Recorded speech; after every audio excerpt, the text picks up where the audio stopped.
Dziś porozmawiamy o tym, czy opłaca się kupić mieszkanie pod wynajem i czy warto jest to zrobić w 2024 roku, w połowie tego roku. I powiem tak, że oglądałem wiele audycji na YouTubie również, ale też w mediach wiele wypowiedzi ekspertów. Jedni mówią kompletnie to się nie opłaca, inni mówią to jest doskonały biznes. A jaka jest prawda?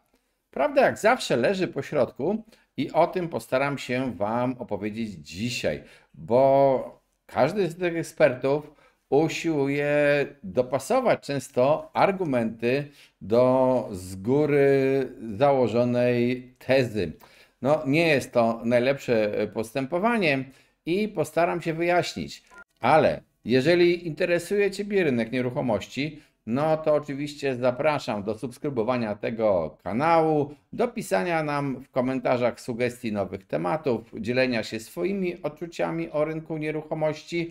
Zapraszam również na stronę symen24.pl, gdzie te wszystkie wykresy i dane, które tutaj podaję, nawet trochę więcej, znajdziecie również na naszym vlogu w audycji, ale w takiej formie bardziej statycznej, trochę łatwiejszej do oglądania. Zapraszam również do wspierania, bo wspierający zawsze dostają coś więcej. Sprawdź playlistę dla wspierających, tam zobaczysz, co więcej oferujemy. Natomiast o czym porozmawiałem w tej audycji? O tym, czy naprawdę warto i gdzie naprawdę i kiedy naprawdę warto kupić mieszkanie pod wynajem jako zabezpieczenie własnego majątku, ale też jako ochronę niby przed inflacją oraz oczywiście jako źródło dochodu. I od razu też biorąc byka za rogi, to muszę powiedzieć pierwszą, najważniejszą rzecz. Lokalizacja. Lokalizacja w nieruchomościach jest rzeczą podstawową i trochę mi głupio jest, jak eksperci jacyś, albo osoby, które zachęcają koniecznie do inwestowania w nieruchomości, albo też zniechęcają do tego, mówią ogólnie, tu w tym kraju nie warto inwestować, albo w innym kraju nie warto inwestować, albo w ogóle inwestowanie jest dla odmiany doskonałe i zawsze przynosi zysk. To jest, powiedziałbym, tak jak Tischner, że jest prawda, jest, no właśnie, już nie powiem to, jaka prawda i o co chodzi. Bo takie statystyczne uśrednianie nie zawsze jest prawdziwe. Weźmy Polskę. Czym różni się Warszawa od Wałbrzycha, Częstochowy, Wrocławia, Łomży, Ostrołęki, Małkini, Łomianek, Piły? Przepraszam, te miejscowości, które wymieniłem, to tak po prostu pierwsze, które przyszły mi do głowy i to nie znaczy, że jedna z nich jest lepsza albo gorsza. Ale też, no bądźmy obiektywni, jeżeli patrzymy się na rozwój Warszawy, to widzimy, że różni się ten rozwój tego miasta od rozwoju Wałbrzycha. Wałbrzych jest pięknym, pięknie położony, pięknym miastem, ale jego rozwój gospodarczy, no powiedziałbym, w ostatnich latach nie należy do najbardziej imponujących. Małkinia to w ogóle jest chyba, o ile pamiętam, wieś, ale ona taka trochę częściowo do miasta podobna. Ja nie wiem, czy oni się w końcu przekształcili ze wsi na miasto. Może mi ktoś z Małkini to opisze, pozdrawiam tę miejscowość. Ale tam rynek jest mały. Sam tam kiedyś musiałem sprzedać jakieś mieszkanie i wiem, jaki to był problem, bo po prostu rynek mieszkań w Małkini w praktyce, można powiedzieć, no nie bardzo istnieje. Kilka transakcji w ciągu roku. Jak chociażby ustalić cenę za to, co chcesz sprzedać albo kupić? W Warszawie nie masz takich problemów, bo rynek jest ogromny, ogromna ilość porównywalnych transakcji. Wrocław pewnie podobnie. Częstochowa, Łódź, znowu duże miasta, ale są miasta, są wśród nich miasta, z których na przykład ubywało ludności. I tu właśnie jest problem, bo inwestowanie w miastach, w miejscowościach, do których ludność napływa, bo chce tam mieszkać. Ja nie mówię, że w ramach imigracji z zewnątrz, tylko migracji wewnętrznej w Polsce jest dużo bardziej rozsądne niż inwestowanie w miastach, z których ludność wynosi się. z różnych powodów, bo brak pracy, bo może to jest nieatrakcyjne, ludzie widzą właśnie, że gdzieś indziej jest atrakcyjnie, ale zawsze jest jakieś ale. W takiej Warszawie na przykład, owszem, ceny już są tak wysokie w centrum miasta, że ludzie zaczynają chcieć mieszkać w dzielnicach peryferyjnych, które zresztą, szczerze mówiąc, ja bym powiedział, nawet w wielu przypadkach są ładniejsze. Ostatnio pojechałem do Warszawy jako warszawiak, do centrum Warszawy, no i poszedłem na Stare Miasto. To nie jest miejsce do mieszkania, zawsze nie było. Ja tam zresztą miałem rodzinę, więc wiem, z czym się wiązały te kłopoty. Piękne miejsce, ale oczywiście spadająca farba, odrapane miasto, znacznie gorsze niż 10 czy 15 lat temu, kiedy ostatni raz byłem na Starym Mieście w Warszawie, no bo jak powiedziałem, jako warszawiak nie mam powodów tam jeździć, ale też przy okazji takiej podróży przez Stare Miasto, przez centrum na piechotę, pokazywania znajomym tego miasta. No cóż, w tym centrum Warszawy na przykład widzimy mnóstwo bezdomnych, mnóstwo ludzi koczujących, niemalże żebrzących. No może nie mnóstwo, ale w każdym razie w porównaniu z jakąś dzielnicą peryferyjną Warszawy, peryferyjną, czyli typu na przykład Gocław, typu, nie wiem, może Ursynów, no to akurat tam jest dużo takich ludzi. To też pokazuje, że to mieszkanie w centrum też nie jest atrakcyjne, no bo nawet wyobraź sobie, że w tym betonie masz hodować psa. Więc nawet patrząc się na jakąś miejscowość, też warto zastanowić się, w których dzielnicach ludzie będą bardziej lub mniej chcieli mieszkać, chcieli wynajmować mieszkania, a w ogóle w wielu europejskich miastach i już częściowo też na przykład właśnie w takiej aglomeracji jak Warszawa widzimy trend polegający na tym, okej, te ceny albo te czynsze w mieście są tak wysokie, że wolimy mieszkać w jakiejś miejscowości satelitarnej dla tego głównego miasta. Więc to znowu skłania do rozważenia. Ale reasumując, musisz patrzeć na lokalizację i pamiętać, że jedne miejscowości w Polsce będą szły w górę, drugie będą szły w dół. I też masz taki paradoks. Patrząc się na te szeroko publikowane przez niektórych ROI, czyli taki zwrot z inwestycji, no to widać, że w tych dużych miastach ten procent jest niższy, procent zwrotu, stopa zwrotu jest niższa niż w tych mniejszych miastach. Warszawa przegrywa w tej konkurencji z tym wspomnianym wcześniej Wałbrzychem chyba prawie dwukrotnie. Pytanie jest tylko, jak długo szukasz najemcy w Warszawie, a jak długo szukasz najemcy w Wałbrzychu. To można oczywiście stosować różne taktyki, bo można zaryzykować inwestowanie w Wałbrzychu, gdzie mieszkania są znacznie tańsze, zwrot jest wyższy, no więc tam się może bardziej opłacać, ale zanim zrobisz taką inwestycję, to przemyśl, co mówi za, co mówi przeciw i jak to wygląda długofalowo, bowiem w ogóle inwestowanie w nieruchomości jest długofalowe. I tutaj chciałem wrócić też na chwilę do takiego, no troszeczkę mitu opowiadanego przez wiele osób, które lansują inwestowanie w najem. Na wykresie, który tutaj widzicie, a na stronie Cement24 zobaczycie jego w większej jeszcze postaci, widzicie kilka krajów zestawionych ze sobą, największych krajów, czy prawie największych krajów Unii Europejskiej. Niemcy, Hiszpanię, Włochy, Francję. No i cóż tutaj widzimy na tym ekranie? Widzimy tak, że no, powiedzenie o tym, że nieruchomości, ich wzrost ceny zawsze chroni kapitał przed inflacją jest raczej kłamstwem, przynajmniej na przykładzie Hiszpanii albo na przykładzie Włoch. W Niemczech, no faktycznie tam widać inny trend. Jeszcze przez ileś lat inwestując można było założyć, że faktycznie twój majątek jest chroniony przed inflacją, ale uwaga, to są indeksy cen. Dlaczego jest ta żółta kreska na tym wykresie?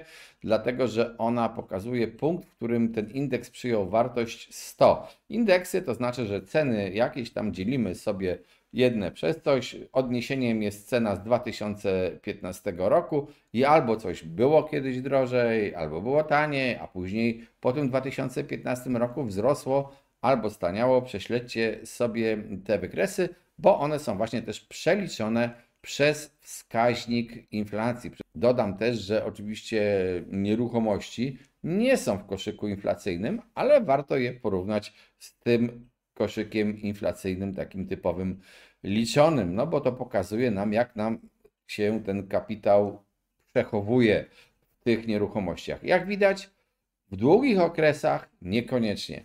Widać też, że są państwa, w których to, czy ten kapitał został przechowany i ochroniony przed inflacją, to zależy mocno od punktu, kiedy weszło się w inwestycje w nieruchomościach i kiedy się z niej wyszło. Problem wszystkich inwestujących w mieszkania kupowane pod wynajem jest taki, że nigdy nie wiecie z góry, kiedy z tej inwestycji wyjdziecie. To znaczy możecie sobie założyć na przykład, że ok, sprzedam mieszkanie za 15 lat, a przez 15 lat będę je wynajmował. Ale zawsze się może okazać, że musiałeś te transakcje dokonać na przykład po 10 latach, a wtedy akurat był dołek na rynku, no ale trzeba było na przykład ratować własny biznes, wyjąć pieniądze z tego mieszkania, wsadzić w ten biznes.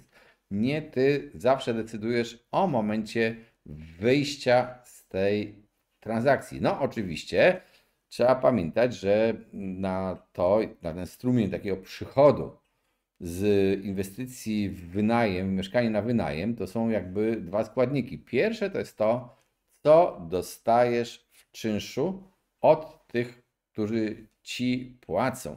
No i to można w jakiś sposób przewidzieć, chociaż te czynsze oczywiście się zmieniają, no ale jeżeli nie masz jakichś wygórowanych żądań, no to nawet w okresie, kiedy pozbyłeś się jednego najemcy, a ma przyjść drugi najemca, no to możesz go znaleźć szybko. Dodam, że na przykład są takie miasta, gdzie najemcy wręcz polują na mieszkania. Tak chyba jest w tej chwili jeszcze w Berlinie, nie wiem, było kiedyś, a teraz może tak jest. Nie byłem tam 2 lata, więc mogło się coś zmienić, ale tak naprawdę to ci najemcy to prowadzili, można powiedzieć, polowanie, czasami z nagonką, czyli z pomocą znajomych, na to, aby mogli w ogóle jakieś mieszkanie w miarę rozsądne znaleźć do wynajmu, a i to nie zawsze te mieszkania były rozsądne. Osobiście na przykład nie chciałem wcale mieszkać w Kreuzbergu, a czasami tam było łatwiej znaleźć mieszkanie. No i oczywiście można założyć, mam strumień pieniędzy napływających do mnie, a jak sprzedam za ileś lat, to na tej nieruchomości jeszcze zarobię, bo sprzedam ją drożej. I teraz jeszcze na chwilę wracając do tych indeksów cen. Musicie pamiętać, że te indeksy cen transakcyjnych prezentowane na przykład tutaj właśnie w tych danych Eurostatu, to one z każdym rokiem nasycają się coraz większą liczbą mieszkań, które są młodsze niż to mieszkanie, które kupiłeś. Wyobraź sobie, że kupiłeś na przykład w Hiszpanii mieszkanie w 2000 roku i no, trzymasz je i po ćwierć wieku sprzedajesz je teraz. Prawie po ćwierć wieku, bez 1 roku sprzedajesz je teraz. No i możesz powiedzieć, oha, no dobrze, no to mam tam jakąś może stratę, ale jeszcze nie taką wielką, jakbym to kupił później. Ale pamiętaj, że w tych cenach mieszkań nabitych w 2024 roku to są mieszkania z 2005, 10, 8, 12, 20 albo 19. Różne, młodsze i bardzo często sytuacja jest taka, że ludzie wolą mieszkać w tych nowszych blokach i gotowi są zapłacić więcej za to mieszkanie niż za mieszkanie, które ma 25 lat. Jeżeli w ogóle nie robiłeś żadnych remontów, tylko wynajmowałeś, no oprócz malowania, ale są te same glazury sprzed 25 lat i tam inne rzeczy, no to tak naprawdę to mieszkanie jest już w ogóle demodé. A jeżeli zrobiłeś remont, żeby je sprzedać, no to poniosłeś koszty. Więc pamiętaj, że prawidłowość jest taka, że bardzo często, nie zawsze, zaraz wyjaśnię dlaczego, twoje mieszkanie i cena Twojego mieszkania nie nadąża za tym indeksem. Kupiłeś je, powiedziałbym, w cenie tego indeksu, w cudzysłowie, a po jakimś czasie sprzedajesz poniżej. Dlaczego powiedziałem, że to w większości przypadków, ale nie zawsze? No bo oczywiście może się okazać, że akurat ta okolica, w której masz to mieszkanie, nagle po prostu drożeje z jakiegoś powodu. Nie wiem, to jest nieważne jaki powód. No stała się modna z jakiegoś powodu. No i wtedy pomimo, że Twoje mieszkanie się de facto zestarzało, no to można powiedzieć, że kupiłeś w cenie indeksu, a sprzedaż powyżej ceny wskazywanej przez ten indeks, ale to raczej należy zaliczyć do kategorii rzadziej niż częściej. Reasumując, stwierdzenie o tym, że nieruchomości chronią przed inflacją, nie zawsze jest prawdą. Bywa, że jest prawdą, ale bywa, że nie jest prawdą. I no właśnie, czy częściej jest prawdą, czy częściej jest nieprawdą? I teraz pomijając rozwój i odczepiając już od tej lokalizacji, o której powiedziałem, przejdźmy do drugiego czynnika. Do czynnika zwanego demografią. I na tym wykresie widzicie na przykład prognozę demograficzną dla Polski w kilku wariantach i ten taki optymistyczny, czyli że najmniej nasza ludność w Polsce spada, liczba ludności w Polsce spada, odnosi się do sytuacji, kiedy mamy przewidywaną w tej prognozie najwyższy poziom imigracji do Polski. A to dno to jest, kiedy tej imigracji do Polski w ogóle nie ma. No, ten poziom środkowy to jest jakaś średnia, ale pamiętajmy, w ogóle tak naprawdę przewidzieć, czy będzie imigracja do Polski, czy nie będzie, jeszcze w skali, tak jak tutaj, aż do 2100 roku, no to jest po prostu niemożliwe. To jest jakieś założenie, ale to założenie pokazuje też jakiś trend, a trend jest taki, że po prostu Polska jest uważana za kraj no, taki mocno zagrożony demograficznie, chyba jeden z najmocniej, jeżeli nie najmocniej zagrożonych demograficznie państw w Europie, zagrożonych w sensie tym, że ludność będzie ubywać. No, jest prognoza, która mówi, że między 2023 a 2030 w jednym z wariantów może nas mieszkających w Polsce być o 1 000 000 mniej. I teraz nałóż sobie na to, co ja powiedziałem wcześniej o lokalizacjach i powiedziałem, że z pewnych lokalizacji ludzie szybciej zaczynają ubywać. Jeżeli zaczynają szybciej ubywać i jeszcze ta ogólna prognoza demograficzna jest zła, to znaczy, że tam jeszcze będzie mniejszy popyt na te mieszkania właśnie spowodowany tą demografią. Ponadto też już tutaj nie pokazuję Wam wykresu, ale jest też taka prognoza pokazująca średni wiek mieszkańców w danym kraju. No i w Polsce on tam sobie rośnie do ponad 50 lat w jakimś tam okresie, niedługim zresztą. To oznacza też, że tak mówiąc inaczej, po prostu społeczeństwo się starzeje, a ci ludzie starsi, mieszkający w Polsce, no to raczej mają mieszkania, więc oni raczej nie będą chcieli od Ciebie wynająć tego mieszkania w większości. To jest rynek młodych. Jeżeli ubywa młodych, no to znowu ten popyt na najem spada. Ale też, zawsze jest jakieś ale. Z drugiej strony mamy teraz, jak się powszechnie mówi, okres stosunkowo wysokich stóp procentowych. W takim razie jest to okres niezachęcający do kupowania mieszkań, bo zazwyczaj kupowanie następuje wtedy, kiedy te stopy procentowe są niższe. Mówi się też, że za ileś lat, na przykład w 2025 albo 2026, te stopy procentowe w Polsce zaczną się obniżać. Jak to wpłynie na chęć do bycia najemcą? No, jeżeli tak będzie, że stopy procentowe zaczną się obniżać, a będzie również na przykład realizowany program budownictwa socjalnego, no to znowu ludzie nie będą chcieli tak chętnie wynajmować mieszkań, bo każdy będzie wolał wtedy mieszkać sam. No chyba, że też musimy pamiętać o tym znowu z drugiej strony, że jest taki trend, zwłaszcza wśród młodych, że niekoniecznie chcą się wiązać na lata kredytem, nie chcą wiązać się z jakimś mieszkaniem, bo chcą sobie zapewnić mobilność, a taką mobilność większą masz, jeżeli jesteś najemcą, niż jeżeli jesteś właścicielem mieszkania. Czyli znowu można powiedzieć, każdy kij ma dwa końce, albo inaczej, na dwoje babka wróżyła.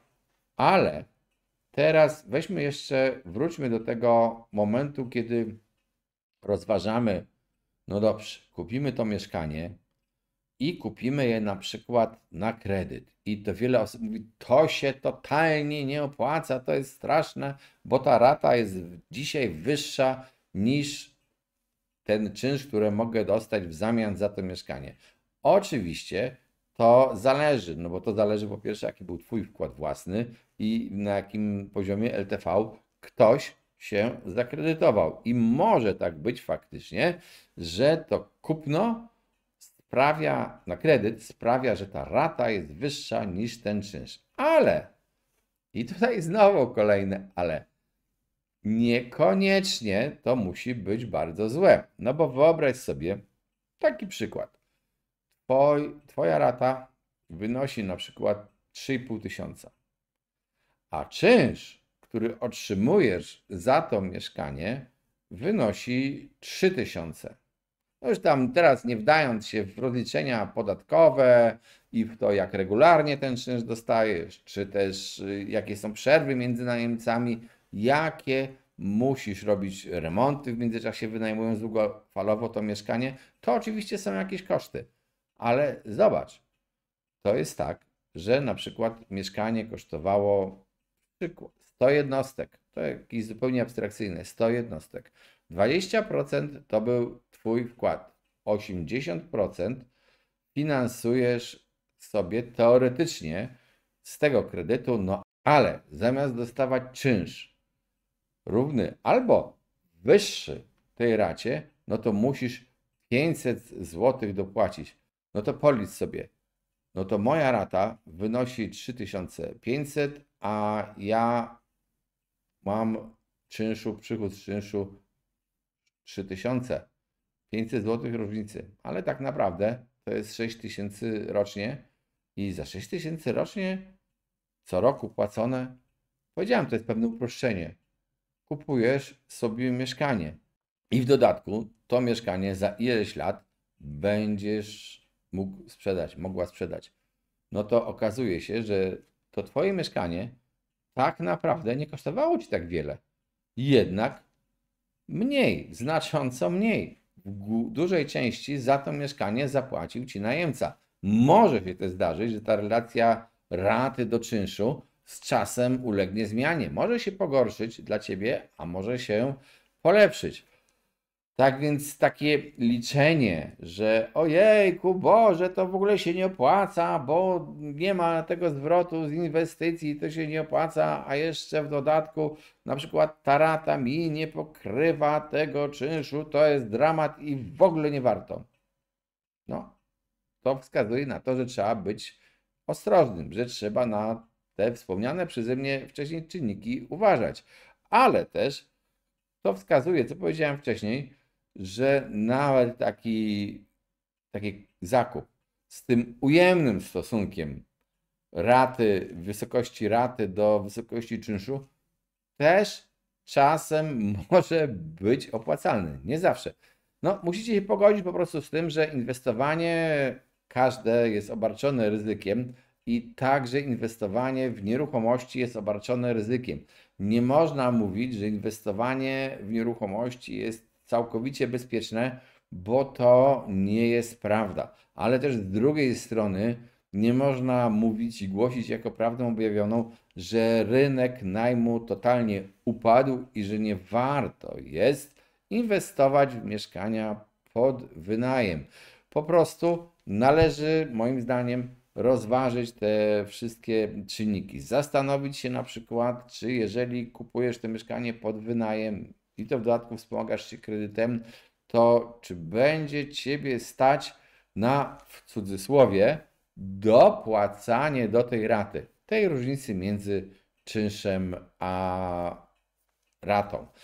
Musisz się też zastanowić, w jakiej miejscowości warto te pieniądze wsadzić w to mieszkanie. Musisz się zastanowić też, w jakie mieszkanie, bo to też jest taka prawda, że są mieszkania, które przynoszą lepszy dochód, lepszy zwrot. Są mieszkania takie, duże mieszkania, które może przynoszą duży czynsz, ale często jest je trudno wynająć. Przerwa między jednym najemcą a drugim, w zależności od rynku, może być duża. Może trzeba rozważyć strategię, że zamiast jednego dużego mieszkania może warto kupić dwa mniejsze, które są po prostu płynniejsze i też zawsze jak, no dobrze, w jednym mieszkaniu chwilowo nie ma najemcy, to w drugim mieszkaniu jest najemca.